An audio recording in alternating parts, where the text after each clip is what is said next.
I want to get started with the team in the number one seed. They're 41-14 with a near 75% winning percentage. The Utah Jazz, led by Quinn Snyder, Donovan Mitchell, Rudy Gobert. How are you feeling about the Jazz this year, Mike? It's hard not to buy this team, and I think a lot of people are gonna have the hot take to sell them because they're a number one seed, and that's gonna be, it's a fun take, and also because they don't have a guy like LeBron or they don't have a guy like Kawhi Leonard, who is probably going to solely take over in the fourth quarter. But I think this team is built, of course, for the regular season, but it's going to be a hard team to knock off come playoff time.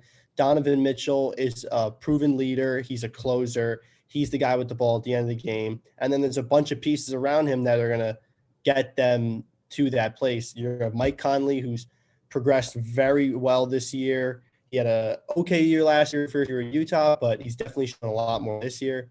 And you also have Rudy Gobert, former Defensive Player of the Year. So there's a lot to like about this Jazz team. It's hard not to buy them, especially since they're fourth ranked in defensive rating and third in offensive rating, and they're first in net rating. So all those numbers point to a team that you got to love heading into the playoffs. So I'm going to buy the Jazz. All right. Well, I'm going to take the opposing stance. I'll do it. I'll go against the seemingly unbeatable Jazz team. This Jazz team reminds me a lot of the Denver Nuggets in years past. Denver Nuggets, before they had Aaron Gordon and Jamal Murray, who was healthy, and Michael Porter Jr., they had Jokic. They had this great talent, and they had other nice talent on the roster, but come playoff time, they just didn't have a primary ball handler, a primary initiator of their offense, who, when the floor shrinks and push comes to shove in the playoffs, you need a bucket, you need a stop, you need a leader in the locker room. They didn't have the guy. They weren't there yet. Jokic is learning how to become that guy. He's much closer now.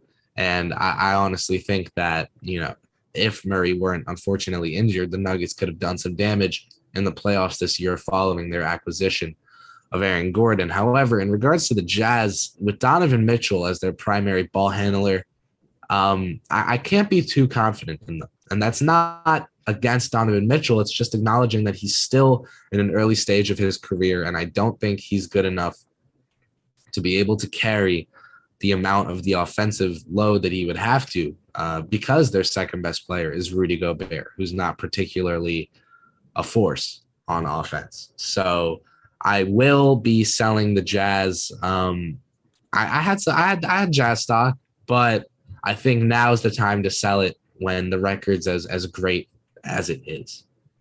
Next up in the Western Conference standings are the Phoenix Suns. Now, I'm someone who owns a lot of Phoenix stock. So my stance on Phoenix is going to be hold. This is because I came into this season incredibly high on Phoenix. I am a Knick fan, but I'm also a huge Devin Booker fan. I was incredibly high on what Devin Booker, given a second star in Chris Paul, could achieve this season. And it just seems between Booker, Paul, Ayton, the growth from players like Mikal Bridges, that this Phoenix team is for real. I think I take Phoenix over Utah in a 7-game series. For that reason, I'll hold my Phoenix stock. But for anyone else who wasn't as high on Phoenix, I'll give it a buy rating. What about you, Mike?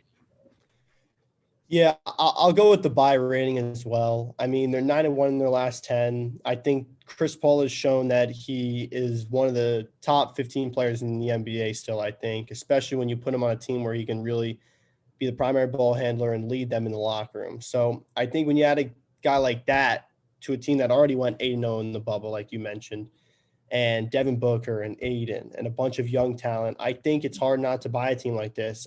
I'm not sure where they'll land in the playoff picture. I think between them and the Clippers, that would be a hard-fought series if that's what it comes to. But I think there's a lot of teams in the West that you're going to want to buy.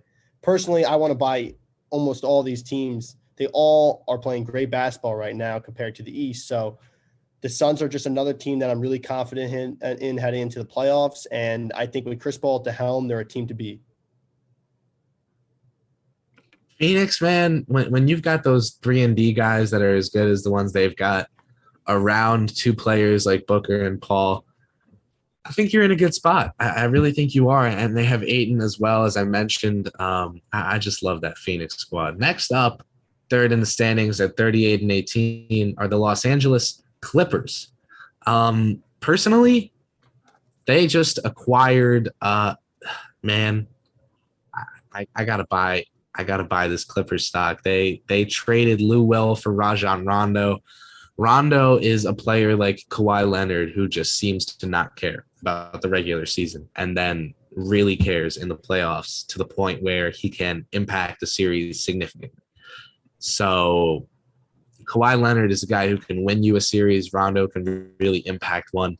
I love that acquisition for the Clippers. They gave up Lou Will, who's someone who wasn't great for them, but is good for Atlanta. It's just the trade worked out. The Clippers are a great three-point shooting team. I loved the Ibaka pickup for them in the offseason. I'm buying Clippers stock.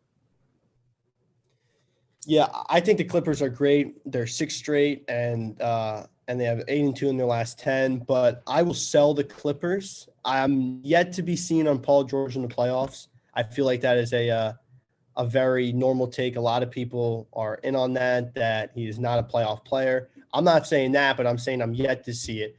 I doubt Kawhi is a vocal leader for that team. I think bringing in a guy like Rondo helps that, but I still think that it's tough for a guy to come in at the trade deadline and then take hold of the locker room. So I think for those reasons, it concerns me. I mean, if you look back on all the teams Kawhi's been on, Toronto, Kyle Lowry, he was the head of that locker room. He was the vocal leader. San Antonio, Tim Duncan, Tony Parker, vocal leaders. I think Rondo could be that guy, but when you bring in someone late and they're not cultured into the organization, that presents a problem. So I'm yet to buy on the Clippers. I would sell them right now. They are one of the hottest teams in a lot of power rankings this week. They're coming in at number 1, but I'm yet to be sold on them, so I'm going to sell. That's a fair take. Next up, it are the Nuggets. I think we're both, unfortunately, going to be selling stock in the Nuggets here because of the loss of Jamal Murray. So, I loved the Aaron Gordon acquisition for them. I thought it was a good trade before I even found out that the pick was protected. So I definitely thought it was a good deal for them after that. I just think it's tough to buy or even hold stock in this team with Murray being out. I can get holding if you really think Jokic can be that good, but the West is so cutthroat, I'm going to have to sell. Yeah, I'm with you, Chris. It's tough to buy a team that just lost their primary ball handler and one of their leaders, a guy who carried them throughout the playoffs for a lot of those games. I mean, you talk about that Utah series and then that Clipper series. He was the guy who was hitting the big shots late in the game and putting up 40-plus point games. So when you lose a guy like that, it's hard to see a team as good as they are making it past the first round, or if the first round, getting into the conference finals. So unfortunately, it's another team I'll have to sell. I want to get up next to a team that I am going to be loading up on stock on, the Los Angeles Lakers. LeBron James, news just came out that it might take him a little bit to get back. That's okay, because having a healthy LeBron by the playoffs is worth it. So for me, I understand that this team's not going to be doing incredibly while both LeBron and AD are out. The stock is low. I'll load up on it now so I can own a good amount of it by the time their two guys are back, because I really think the Lakers are still in a good spot as legitimate contenders. How about you, Mike? Yeah, I think the Lakers are a team you have to buy. I mean, any team with the healthy LeBron, you're buying to make it to the finals, if not the conference finals at the very least. So I think with a healthy LeBron and then Anthony Davis healthy, who has struggled offensively at times this year, but is probably the front runner for defense player of the year had he not gotten injured. So I think when you've got those two guys and then you bring in Andre Drummond, who is going to destroy any team that doesn't have front court that like the Nets, I think this is a team you're going to buy to potentially win it all if they're healthy at the start of the playoffs. So I'm buying the Lakers, and it's going to be fun to see them get into this Western Conference playoffs. And really quickly, the 6th seed, Portland Trailblazers. Personally, I love Damian Lillard, but I can't buy stock in the Blazers just with how competitive these other teams are going to be, like the Jazz and Suns come playoff time. So I will unfortunately be selling the Blazers despite loving Dame time. How about you before we wrap up this NBA segment? I think everything logically points to selling Damian Lillard and the Portland Trailblazers, but if they end up drawing the Clippers in the first round of the Western Conference Finals, I'm going to have to pick them and I'm going to have to buy them. I don't think it's the smart pick, but with Damian Lillard ball hands against that team, I would 100% hope they come out on top. And listen, I think there's an upset in the cards. I do think it's a possibility when Damian Lillard gets going, when CJ McCollum gets going. Those two guys are hard to mark defensively. I don't think Rondo's able to keep up with Lillard. I don't think there's anybody on the Clippers team that's going to be able to keep up with them. And you add CJ McCollum to that, I think it's going to present some problems for the Clippers. Obviously, the Clippers have problems of their own, but if the series is a shootout and it goes to Game 7, anything can happen with Lillard. So I'm interested to see what happens, and I'm going to buy the Trailblazers to win at least one series in the playoffs.